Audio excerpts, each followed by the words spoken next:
Udah pindah sebagian. Oh, thank you. Kopi Faluda, es krim, seger ini sih. Lor, nih aku dapat kerjaan lor di pabrik minyak Sarso lor. Atau kalau di Indonesia itu minyak wijen lor.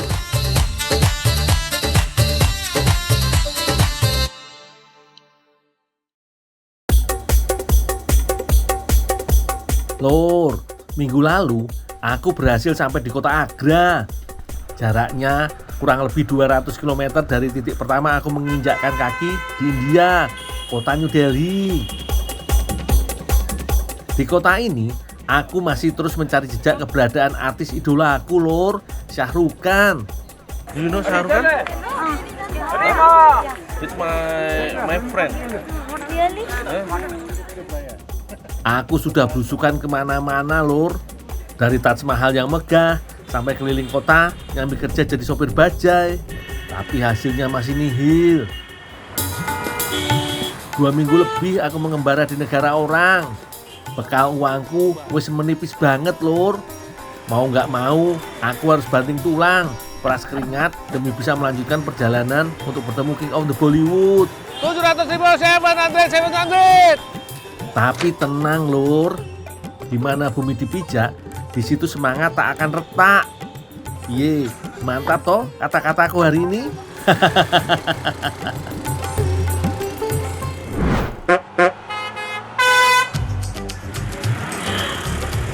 Lur, nasibku lagi mujur. Ternyata gak selamanya aku harus kerja keras di India.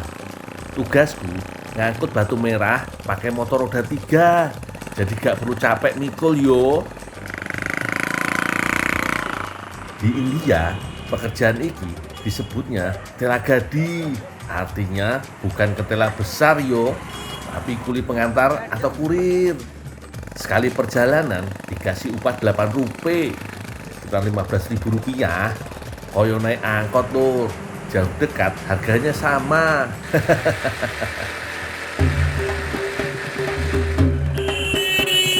Kali ini tujuanku gak jauh-jauh amat.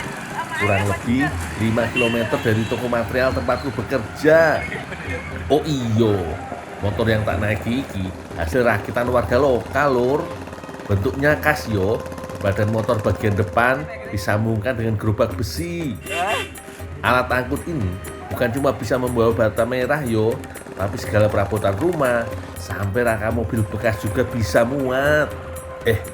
Kok koncoku berhenti di pinggir jalan? Ono apa yo? Paman, kenapa? Kenapa? Capean? Udah pindah sebagian. Kasihan, Lur. Aku bantuin bawa aja deh, biar beban kudanya berkurang.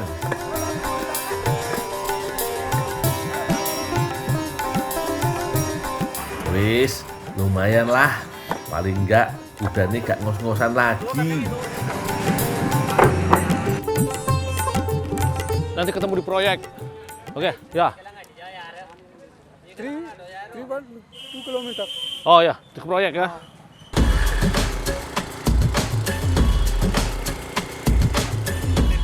Tumpukan bata di belakangku semakin tinggi, Lur.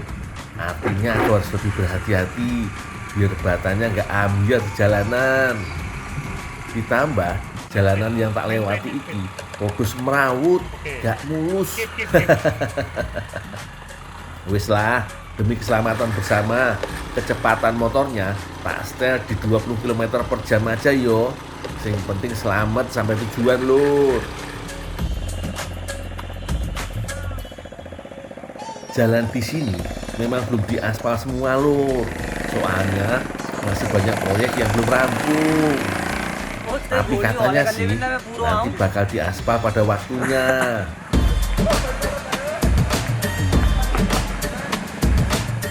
Mbok, debunya berlimpah banget, Lur.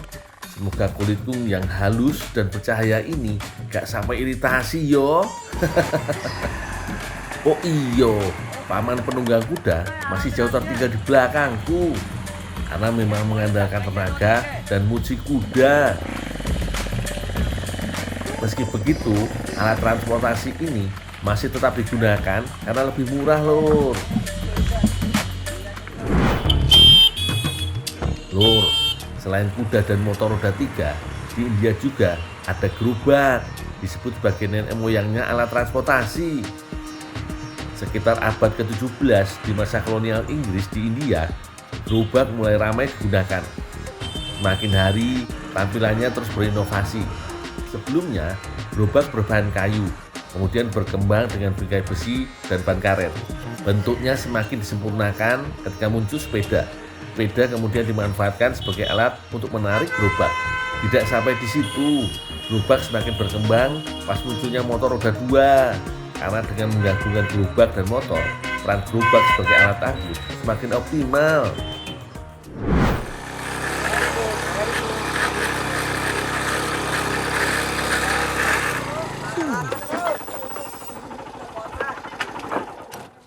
Paman, antar Batak.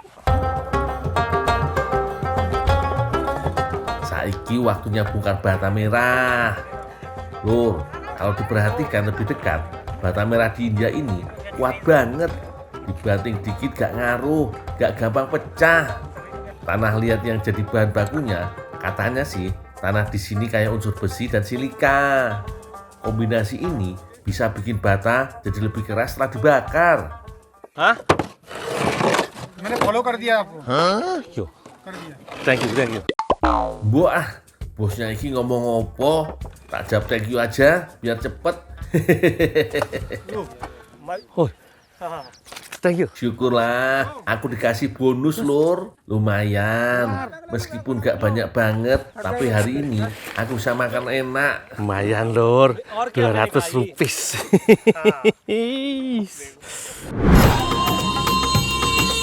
Lur, aku lagi ada di Sadar Bazar di Kota Agra. Kata nih, di sini jadi pusatnya kuliner. Duh, tenggorokanku seret banget setelah seharian berjibaku sama bata merah. Cari yang seger-seger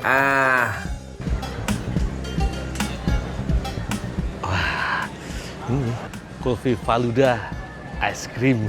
Seger ini sih. Asik, aku mau pesen dulu Aman. Kulfi Faluda 1. Gak pakai babi bu, tanya harga berapa. Hari ini aku kaya. Dessert khas India ini berisi bihun faluda yang bentuknya seperti jeli tipis bening. Es krim susunya sendiri dimasukkan ke dalam cetakan yang bisa dipakai berulang. Dicelup sebentar ke dalam air dan es krimnya gampang keluar. Lanjut, dipotong tipis kayak bentuk potongan tofu, Lur.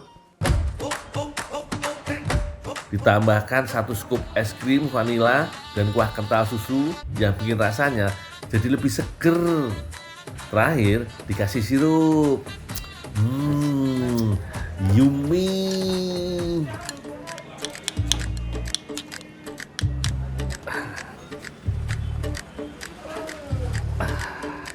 Lur, ini Fahmi Faluda nih, Lur.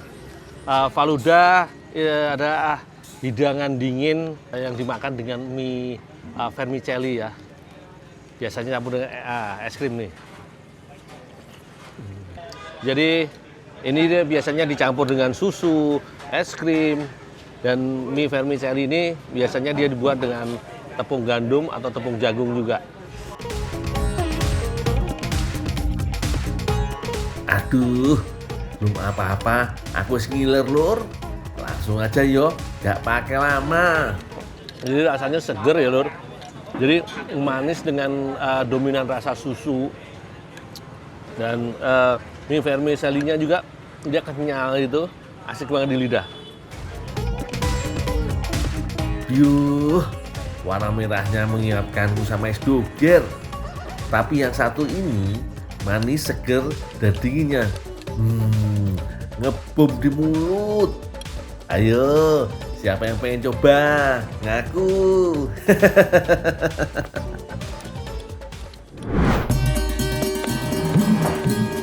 Segar dan manisnya es krim Faluda mengingatkanku pada inovasi es krim yang pernah tak buat. Tapi ojo kaget, es krimku waktu itu bukan es krim biasa. Aku nekat bikin es krim dari bahan eceng gondok. Penasaran toh? Cerita lengkapnya sesaat lagi yo.